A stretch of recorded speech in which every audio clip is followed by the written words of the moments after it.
ಎದುರಿಗೆ ನಿಂತು ನಾನೇ ಹೋರಾಟ ಮಾಡಿ ಚಾಲು ಮಾಡ್ತೀನಿ ಅಂತ ಈ ವೇದಿಕೆ ಮುಖಾಂತರ ಹೇಳ್ತಾ, ಬಹುಶಃ ಸಮಯದ ಅಭಾವದ ಒಲಿವು ನನ್ನದೇ.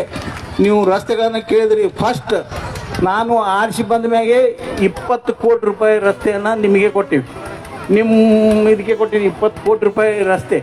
ಈಗ ನೋಡಿರಿ, ನಾ ಬರಾಕರೆ ನೀವು ಇಲ್ಲಿದ ರಸ್ತೆ ಇಲ್ಲ, ಆ ಉಮರಾಣಿದಿಂದ ಆ ಕಡೆ ಕೆರೂರು ತನ ಈ ಕಡೆ 2-3 ಕಿಲೋ ರಸ್ತೆ ಚಿಂಚಲಿಯವ್ರು ಹಿಡಿದಾರ, ಅವರೇ ಕೊಟ್ಟಿವಿ. ಮತ್ತು ಅದೇ ಇಂಥ ರೋಡೇ ಏನಪ್ಪ ಅಂದ್ರೆ ಅವ್ರು ಚಿಂಚಲಿಯವ್ರದ್ದು ಇನ್ನೂ ಒಂದು ರೋಡ್ ಅಂದ್ರೆ ಅಲ್ಲಿ ವಿಜಾಪುರ ಜಿಲ್ಲಾದಾಗ ಕೊಟ್ಟೀನಿ. ಒಟ್ಟಿನಲ್ಲಿ ಇಂಗನಾಳ ಮತ್ತು ಗುಗದಡ್ಡಿಗೂ ಸಹಿತ ರೋಡ್ ಇದ್ದಿಲ್ಲ, ಅಲ್ಲಿ ಭಯಂಕರ ರೋಡಿನ ಅಭಾವ ಅಂದ್ರೆ ರೋಡಿನ ತೊಂದರೆ ಇತ್ತು, ಅವು ಎರಡೂ ಕೂಡಿಸ್ಕೊಟ್ಟೀನಿ. ಈಗ ಸದ್ಯ ನಿನ್ನಿಂದ ಮೊನ್ನೆ ಚಿಂಚಲಿಯವ್ರನ್ನ ಈ ನಮಗೆ ಹಳಿ ಉಮರಾಣಿಗೆ ಬೇಕಾಗ್ಯದ್ರಿ ಅನ್ನುವಂಥ ಉದ್ದೇಶ ಇಟ್ಕೊಂಡು ಅವರು ಲೆಟರ್ ತೊಗೊಂಡು ಹೋಗ್ಯಾರ.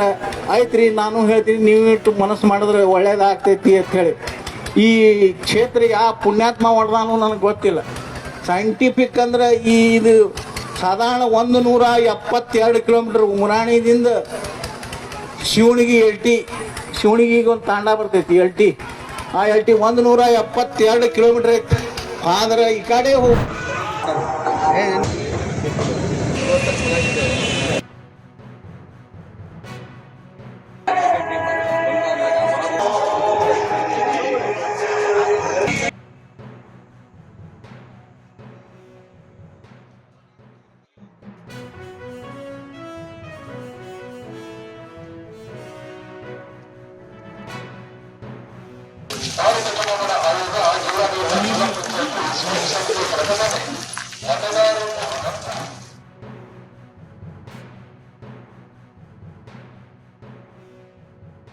ಹೆಚ್ಚಿಗೆ ಮಾಡ್ಲಿಕ್ಕೆ ಇದರ ಮುಖಾಂತರ ನಾನು ದಾವಣಗೆರೆ ದಕ್ಷಿಣ ಕ್ಷೇತ್ರದ ಜನರಿಗೆ ಒಂದು ಕಳಕಳಿದ ವಿನಂತಿ ಮಾಡ್ತೀನಿ. ಅಂದ್ರೆ ತಾವು 9ನೇ ತಾರೀಕಿಗೆ ಮತಗಟ್ಟೆಯಲ್ಲಿ ಬಂದು ತಪ್ಪದೆ ಮತ ಚಲಾಯಿಸಬೇಕಂತ ತಮ್ಮಲ್ಲಿ ವಿನಂತಿ.